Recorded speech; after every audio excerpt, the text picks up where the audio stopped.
N touched down just outside the spire, with a scowl on his face. Another patrol cut short because he couldn't get his thoughts in order. Normally, the mindless task was practically soothing compared to his other pastimes, but now, when his mind wasn't occupied, it insisted on wandering to weird places.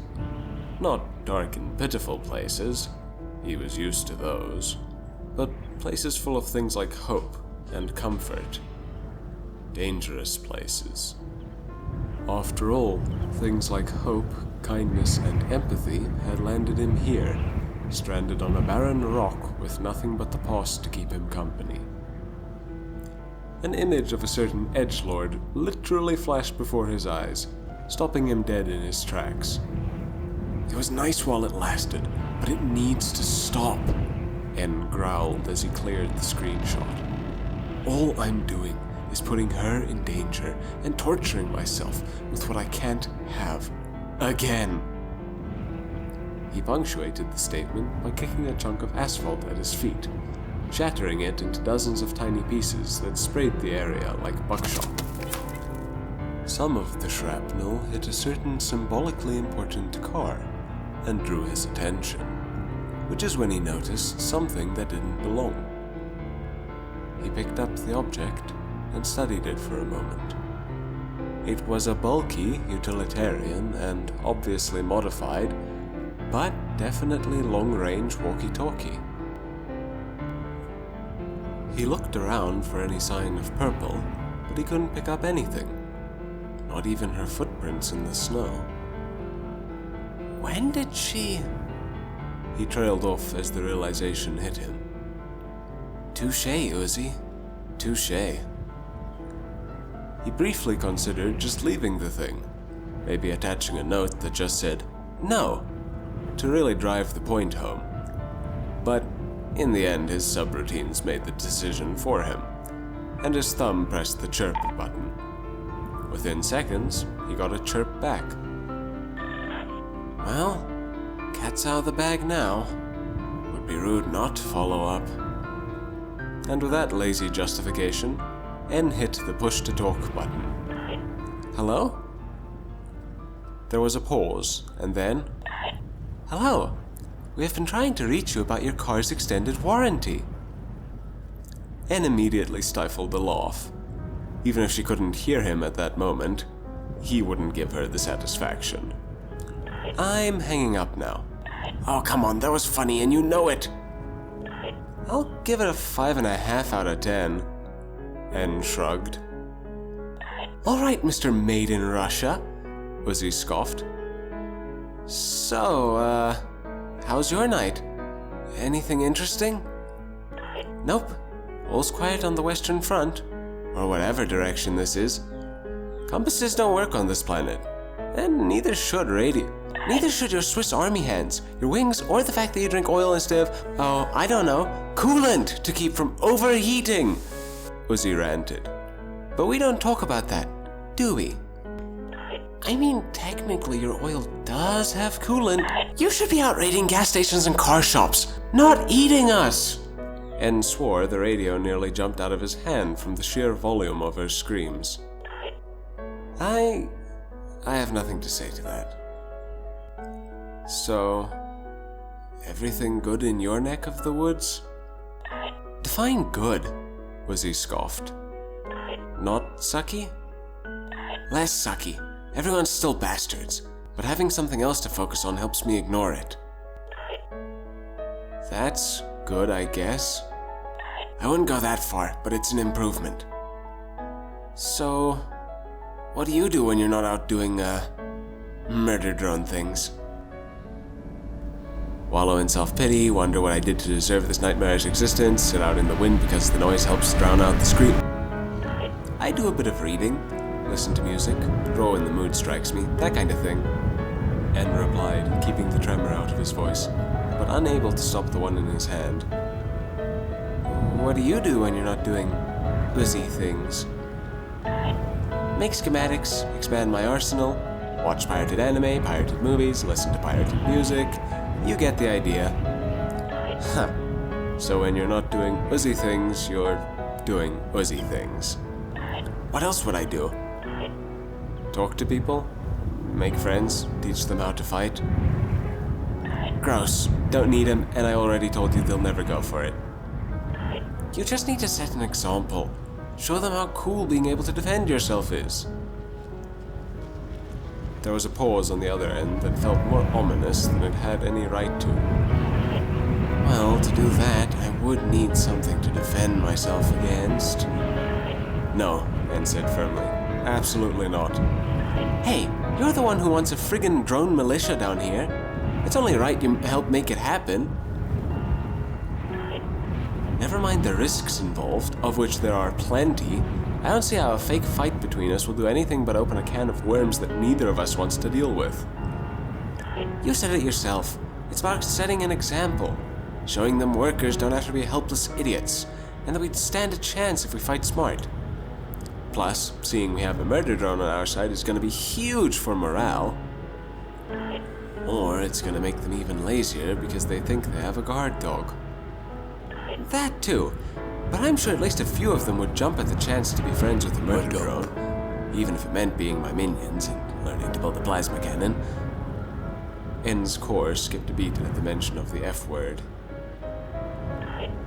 I'm not accepted by my own kind, Uzi. The workers would never go for it. Not like they could stop you, Uzi snickered. I'm not going to terrorize them into doing what I want. N's beginning snarl tapered off into a near whimper. Wasn't that exactly what he had been trying to accomplish with Uzi from day one? He couldn't even say his threats were empty. He'd already considered maiming her into submission. And when that realization hit, the tremors returned, racking his body so violently that the radio slipped from his grasp. I'm just like her, I'm just like her, I'm just like her, I'm just like her, I'm just like her, I'm just like her, I'm just like her. Hey, that's not what I meant, Uzi barked back heatedly, totally oblivious to the drone clutching his head so hard that his screen was starting to crack. What I'm saying is that if they're gonna be scared of you anyway, we can use that to our advantage. The way I see it, if they're too scared to kick you out, that means you've got plenty of time to show them why they shouldn't. Uzi waited to be acknowledged for her brilliance, but the silence stretched on. Hello? Anne? She wouldn't get a reply. And if she could have seen what was happening, she wouldn't want one.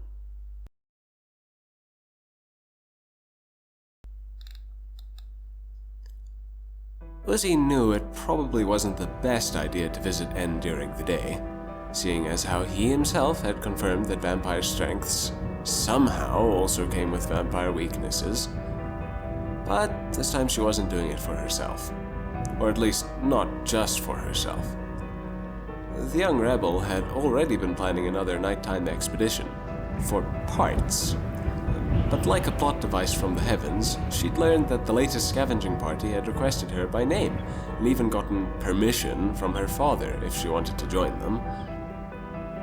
Of course Uzi jumped at the chance, and it definitely wasn't because she had never been picked for anything in her life, let alone something actually important.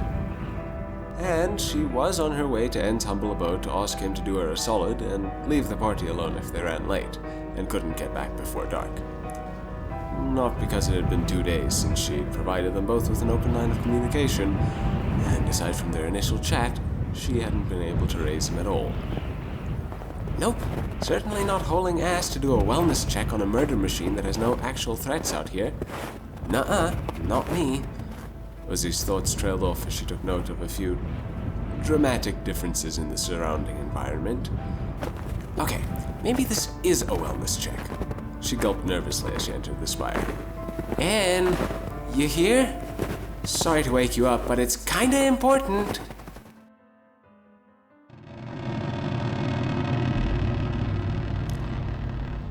And here I was, thinking the sun didn't agree with you either.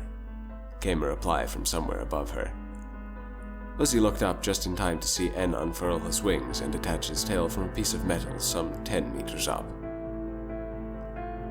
There's no way you actually sleep like that, watching the disassembly drone gracefully glide to the ground. She couldn't help but notice that he took no care to avoid the beams of light streaming through various holes in the structure. "We do. Not that I did," N answered flatly as he sat down on a large chunk of debris in one of the darker parts of the spire. His extra broody attitude threw her off a bit, if only because it was strange seeing it from the outside. "So, there's an industrial long block engine stuck in the building across the street," Uzi said while jerking a thumb over her shoulder. "Did you get in a fight or something?" "You could say that," N grunted. Now that she looked around, there were a lot of things that seemed to have been thrown around since she'd last been here. Are there more holes in the walls? She thought before looking back at N. Did you win? You could say that. Okay. Look, as much as I want to talk about how you've been ghosting me, I'm on a bit of a time crunch right now, so I'm just gonna get to the point. She paused to give N the chance to say something, but he simply maintained his almost uncomfortably intense stare. Are you good on oil today?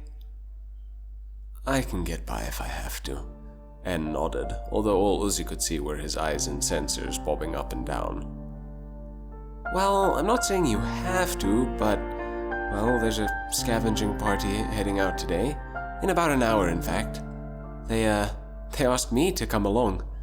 Guess I made an impression last time. Uzi chuckled sheepishly, a small blush actually forming on her screen for just a moment before she cleared it. Look at you, making friends.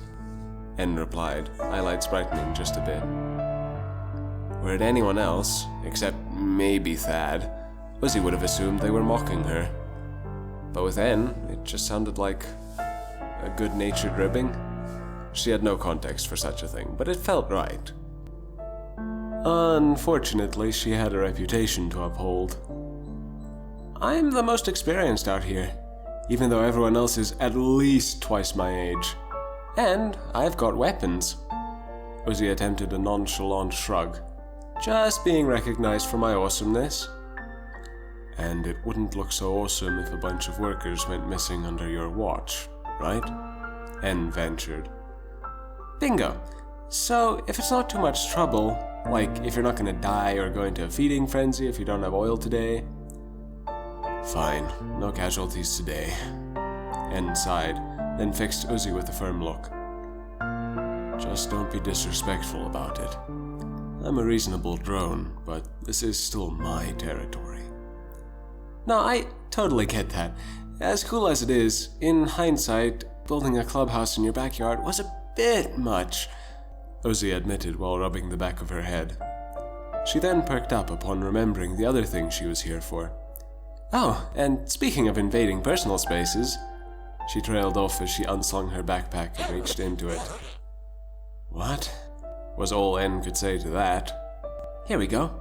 Catch!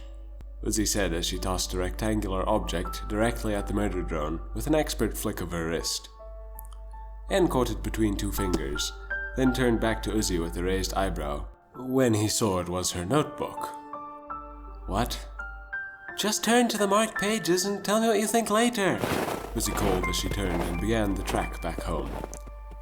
Then she suddenly stopped in her tracks as she remembered something else. And thanks for the binoculars. What? N's entire body froze as if he'd been boot-looped. Yeah, I assume you broke the old ones, but these are way more badass. They have a thermal mode. Uzi beamed. N couldn't believe his ordeals.